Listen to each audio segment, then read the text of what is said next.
Hey everybody! That kiln full of birch that I've got is just about ready to go. So we're going to work on finish turning this piece that we did a couple of videos ago. This is a paper birch crotch. For some reason I didn't have the center point left from the tailstock, so I just marked the center with a center finder even though the tenon is oval right now. And then I marked the center of both length directions, and then I took the most center of all of those marks together and hoped that it was going to be close, because this piece in particular warped kind of a lot. I'm assuming because of the figure, and I'm hoping I left enough meat there to actually make a bowl out of it. In over 20 years of woodworking, I've had 3 boo-boos, and they all involved me holding something in my left hand and then promptly shoving a hand chisel into it with my right hand. This time I was holding a bowl so that I could take the nub off the bottom. I don't have an actual workbench with bench dogs, so I just made a little holder with some EMT pipe and some pipe insulation so that I can push the rim of the bowl up against it and then take the nub off with the chisel. So now I'll have 2 scars on my left index finger and 1 on my thumb. So don't do that. Make a bench dog or some sort of a holding system. Don't hold things in your hands. Clamp it down. It never ends well. Anyway, back to what we're doing here. I have my tenon sized down to the small jaws, and I'm gonna turn it around and get started. Maybe. I checked the tenon length with one of my spare jaws, and I thought that it was going to be all right, but once I turned it around, I could see that half of the bowl was not touching the jaws at the shoulder, so it was definitely bottoming out.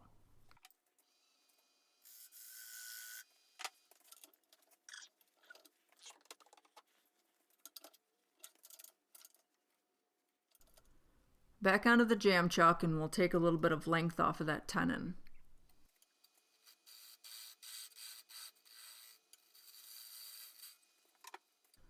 I'm going back over the bottom of the bowl with my square carbide tool just to make sure that I have a really nice and perpendicular shoulder for the jaws to sit on, and that the shoulder is completely perpendicular to the tenon. The tenon on the small jaws for the Nova Chucks is 90 degrees rather than dovetailed. I'm trying to stuff a business card down between the jaws and the bowl bottom, and I can't, so I have a good fit now.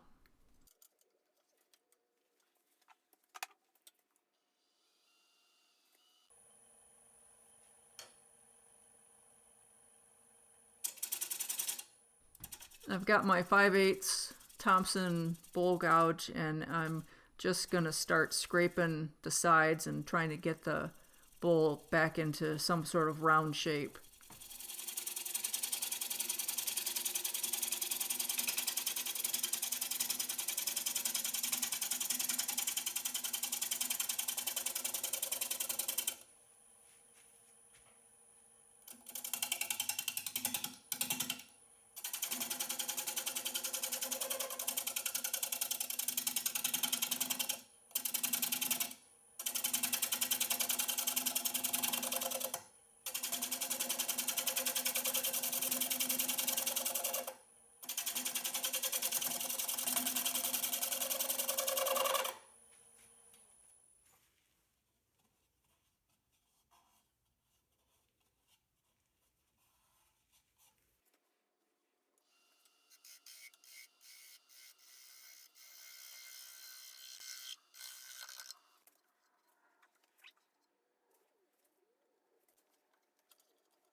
I decided to try to flatten out the rim before I finished shear scraping the side, hoping that maybe that would help balance the blank out a little bit. I'm still getting kind of a lot of vibration, although I don't think that it's coming from my G3 chuck and the spindle adapter, because on some projects I don't get that run out or wobble. I'm guessing that it's really just related to the particular piece of wood, and maybe because this has a lot of figure on one side of the bowl, that's causing it to run a little bit funky. I don't know.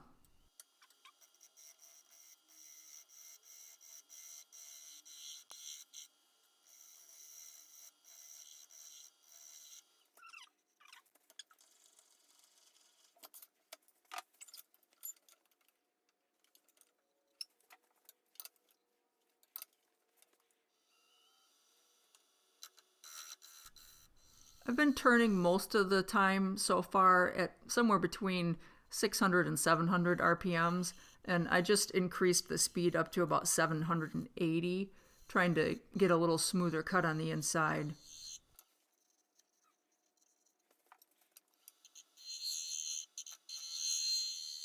I really like my new scrapers.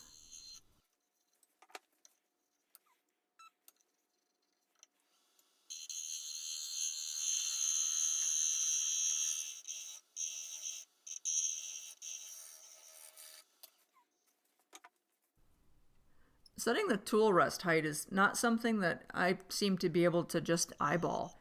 I have to check it just about every time I change tools.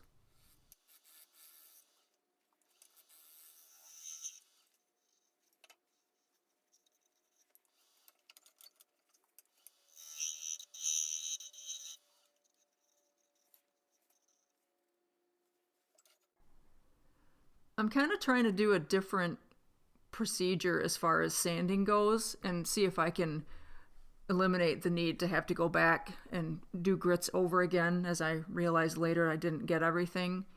So what's working out for me so far is to start with the 80 grit disc on this mandrel without the foam, the cushy foam pad, and just get everything smooth. Get all the ridges out, get any tool marks out. Try really hard to get the burnishing lines out. Those are probably the worst thing for me as far as sanding. And I see now as I'm watching this video back that I've missed a couple of spots on the outside. It was hard to tell. The figure in this actually looked like there were some burnishing marks in a couple of places, but it wasn't. Unfortunately, on the other side, there were some actual burnishing lines, and I did not get them sanded out completely. But hey, guess what? I'm trying really hard to not be such a perfectionist and to just be okay with the fact that there are some burnishing marks here and there. You know, it's all smooth. You can't feel them. It's just fine. It's just fine. Once I'm done with the 80 grit on the mandrel, I go ahead and put the cushy bit on with the 80 grit disc and go back over the whole piece and just make sure that I got any of the hard lines from using the firmer backing pad taken care of, and that everything is smooth and ready to go on to the next grit. And from 80, I've been going up to 100 and then 120, 180, 240, and 320 on pieces where it's just wood.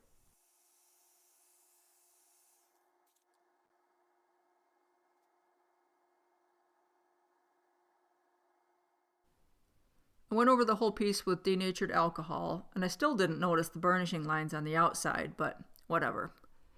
And then I went on to a 1 pound cut of shellac that I used just as kind of a sealer.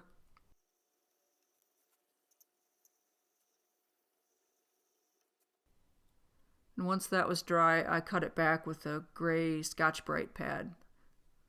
I don't know what that's equivalent to, maybe 4/0 steel wool. I'm using Brad sanding paste on this piece. My finish is going to be tried and true original wood finish, which is polymerized linseed oil and beeswax. It's 100% food safe and environmentally friendly, and it's easy to apply.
So this is where I was earlier with this bowl. Did a turquoise rim inlay. It's beautiful. I was ready to put the food safe finish on it. All sanded and done up with the Brad's abrasive paste. And my jam chuck slipped. You can see the point ended there. So it was almost done. I just had to get that little... Actually, I think I was just trying to make sure that it was not going to be convex. I'm not sure what happened. I apparently didn't have it chucked in there tight enough. So, rats.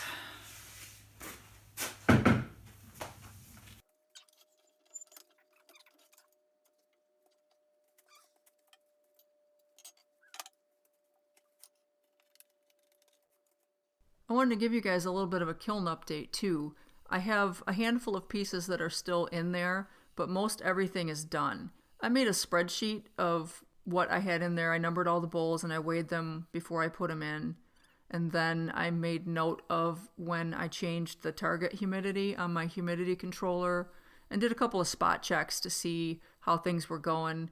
I calculated out what a third of the weight loss would be for each bowl.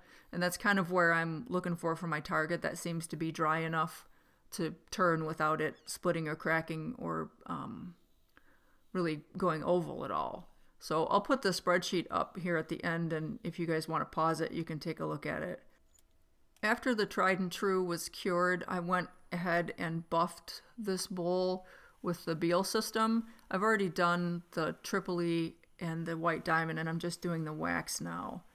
So as far as the kiln goes, this was bowl number 20. It started at 632 grams. It went down to 437 in about a month. And then in about 6 weeks, it was down to 418. When I turned it, it was 416. And the target, according to the calculations, was about 417. And it did not go oval. So I think that calculation is going to work out good. And just for kicks, that aspen bowl that came off the jam chuck on me, that one dried in a hurry. I got those pieces of aspen, and they were very wet, to practice coring with the new coring system before I try to do some walnut and some other big things. It was in the kiln maybe 4 weeks, and it went from 2,200 grams down to 1371, and it ended at 1237. And the target, based on a third of the weight, was 1452. And that came out really nicely.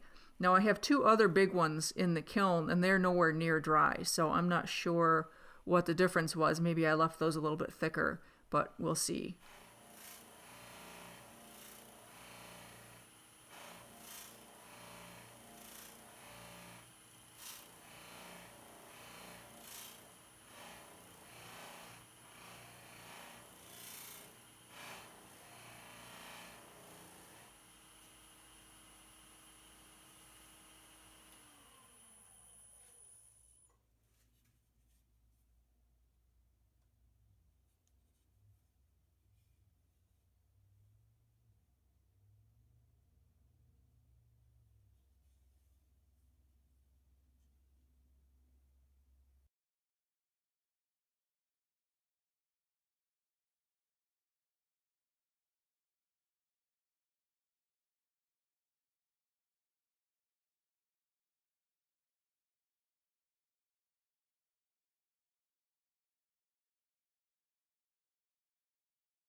So here's a still of that spreadsheet if you want to pause it and take a look at how fast the numbers came down.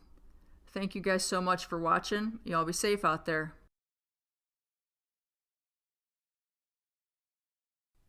Po-tay-to. Boil 'em, mash 'em, stick 'em in a stew. Plus a little cameo bark from Bailey the Beagle.